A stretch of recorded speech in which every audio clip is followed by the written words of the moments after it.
Vou usar aqui, ao usar a Bíblia do pastor, depois ele me perdoe, né? Posso, pastor? Acabou, mano.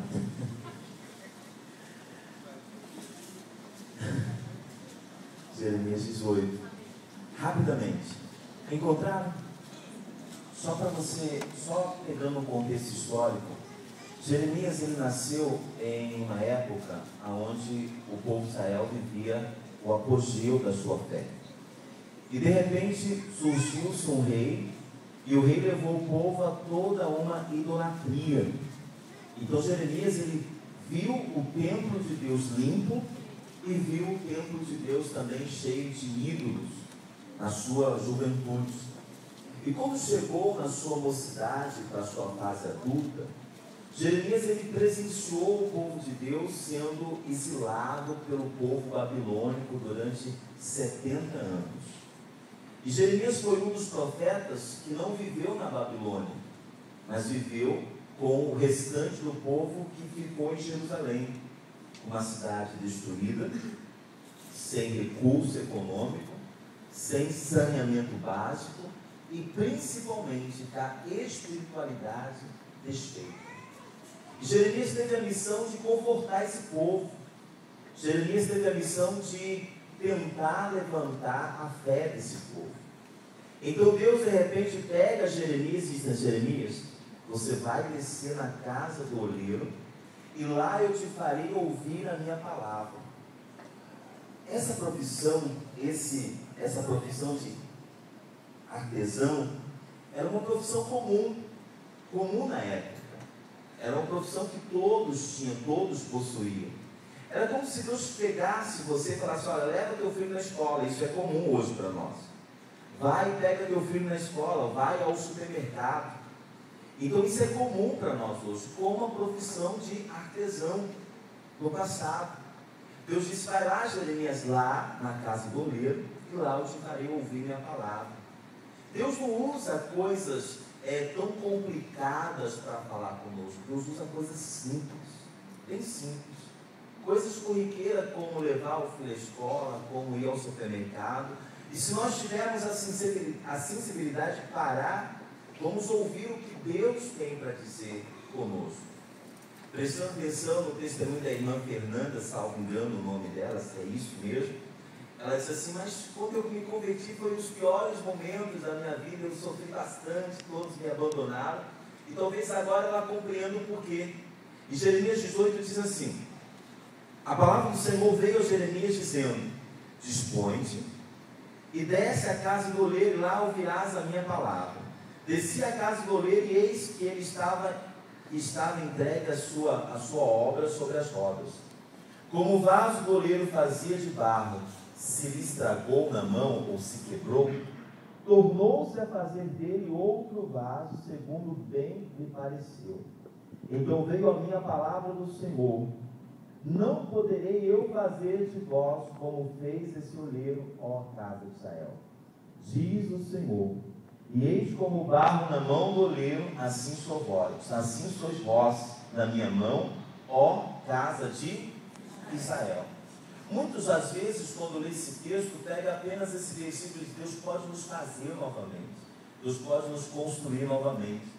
Mas Deus queria mostrar para Jeremias como era o processo que o oleiro fazia, como era o processo que esse artesão fazia.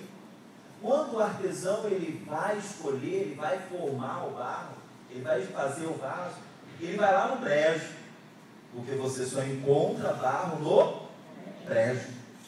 E brejo, tirando o barro lá do brejo, tem valor? Não. Se perguntar quanto vale, 50 centavos, 10 centavos de graça, toma aqui, pode pegar o que você quiser. Então Deus faz assim conosco. Deus foi lá no brejo, lá no mundo, e nos pegou, e nos tomou. Foi lá no brejo e falou: eu vou pegar você agora, tá? É a sua vez. Para se cumprir a palavra dele que diz: não foi vós que me escolheste, mas eu que escolhi a vós.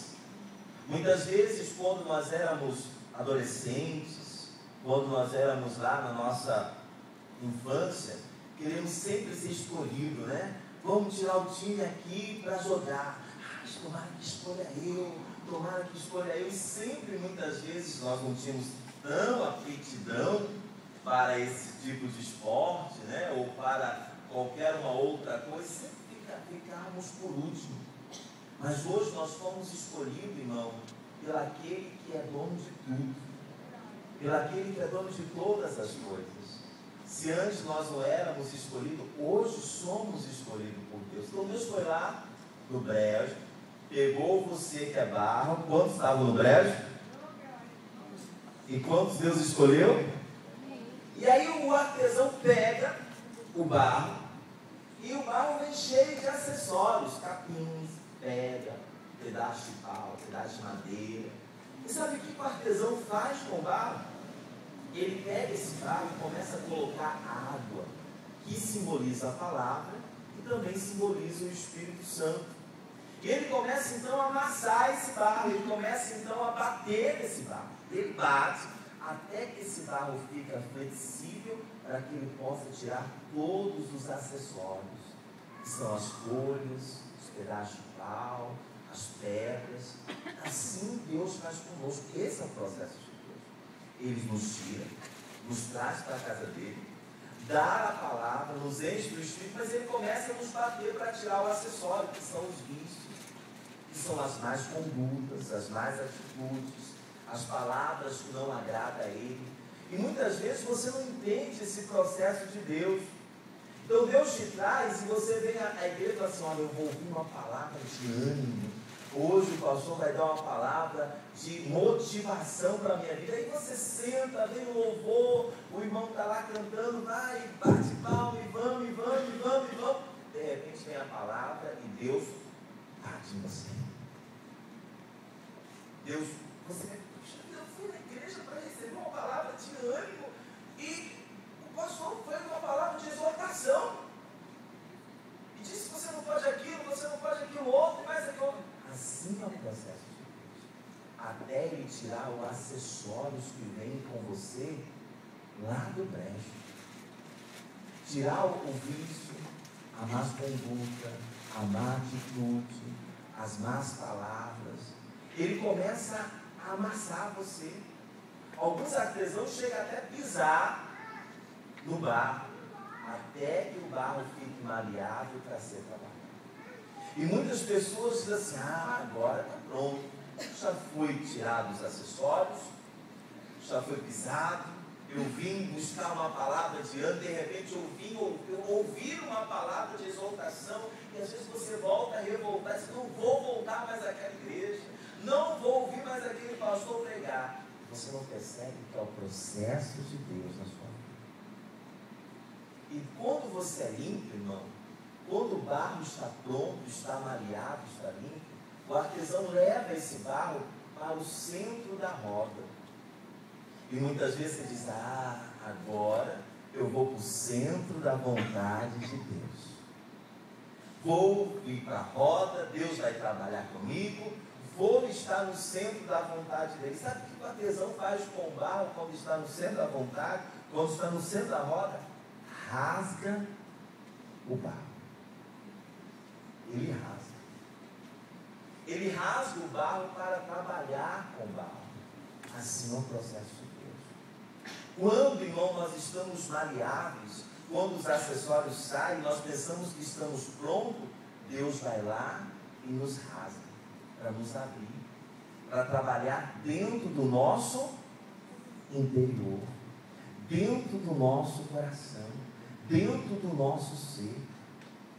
Porque a mudança de Deus vem primeiro no exterior, para depois surgir no seu exterior. E eu posso deduzir, irmão, que se esse barro tivesse boca, imagine qual palavra que ele diria?